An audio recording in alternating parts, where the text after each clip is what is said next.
Investor asing diizinkan mencari benda muatan kapal tenggelam di Indonesia lewat aturan turunan Undang-Undang Nomor 11 Tahun 2020 tentang Cipta Kerja. Izin usaha ini merupakan satu dari 14 izin investasi baru yang dibuka pemerintah dan menuai penolakan dari sejumlah pihak. Salah satunya mantan Menteri Kelautan dan Perikanan. Bagi arkeolog Ikatan Ahli Arkeologi Indonesia, Surya Helmi, benda muatan kapal tenggelam yang dibolehkan pemerintah untuk diangkat pihak asing tergolong cagar budaya. Surya berpendapat siapapun boleh mengangkat benda yang memiliki nilai budaya dan sejarah, tetapi wajib memenuhi kaidah-kaidah arkeologi. Jadi tidak ada larangan, silakan. Jadi kan investasi terbuka untuk silakan. Tapi itu tadi harus ada aturan yang mengatur yang secara jelas reguler. Nah, itu harus dalam pengangkatan, dalam eksplorasinya harus dasarnya harus penelitian terlebih dahulu, atau dalam pengertian ikuti kaidah-kaidah arkeologi. Jadi tidak sembarang diangkat, harus ada tata caranya. Jadi sehingga itu bisa dikaji, sehingga kita tidak kehilangan kontekstual daripada artefak-artefak yang ada di bawah laut, diukur. Wah, ini sebenarnya ini sebenarnya yang selama ini diabaikan oleh para investor karena itu memakan waktu lama. Nah, ini investasinya kan luar biasa untuk di laut. Nah, mereka kan main ambil, angkat, masuk ke kapal. Nah, itu nggak bisa. Nah, kalau melalui kaidah-kaidah arkeologi itu kan memakan waktu lama. Nah, ini sebenarnya yang perlu diatur, yang perlu dijaga betul oleh pemerintah. Surya pun mendorong benda-benda cagar budaya yang telah berhasil diangkat nantinya tidak boleh dibawa keluar Indonesia. Sementara Asosiasi Perusahaan Pengangkatan dan Pemanfaatan Benda Muatan Kapal Tenggelam Indonesia atau AP3 BMKTI menyatakan tidak setuju dengan dibukanya pintu investor asing untuk mencari harta karun dalam tanda kutip di wilayah Indonesia.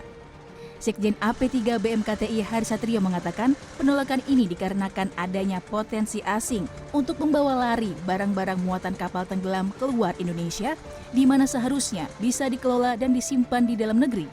Kita jawab, kami nggak setuju asing diberi izin. Terus terang saya nggak setuju. Karena 20 tahun yang lalu, 15 tahun yang lalu asing diberi izin, yang saya cerita di awal, dimalingin, Mbak. Teknologi mereka lebih canggih. Maaf, Pak punya uang banyak.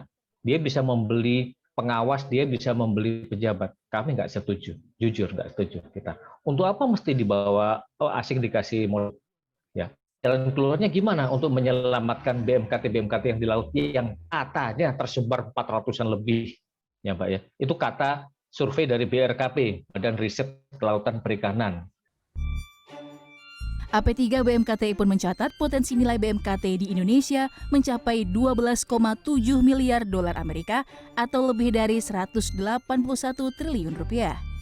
Ekonom senior Indef Peter Abdullah berpendapat, kebijakan membuka pintu investor asing mencari harta karun di Indonesia adalah hal yang positif dan bisa membuka lapangan kerja. Namun demikian terdapat hal yang perlu diperhatikan agar investasi asing pada sektor potensial ini tidak hanya semata-mata mengeruk kekayaan Indonesia. Ya, diizinkan dengan aturan main 1, 2, 3 dan seterusnya. Yang tentunya yang kita harapkan adalah pemerintah itu membuat aturan main yang cukup menguntungkan kita. Ya, dalam artian mereka boleh berinvestasi ke sini, tetapi persyaratan-persyaratannya yang harus kita jaga secara ketat. Ya. Membuka peluang. Ya. Saya kira itu hal yang baik karena membuka peluang selama ini tidak dikelola dengan baik. Kita dengan membuka ini kita bisa ikut mendapatkan manfaatnya nanti. Tetapi untuk mendapatkan manfaat yang sebesar-besarnya adalah akan sangat bergantung kepada aturan main yang akan kemudian dikeluarkan oleh pemerintah tadi. Ya.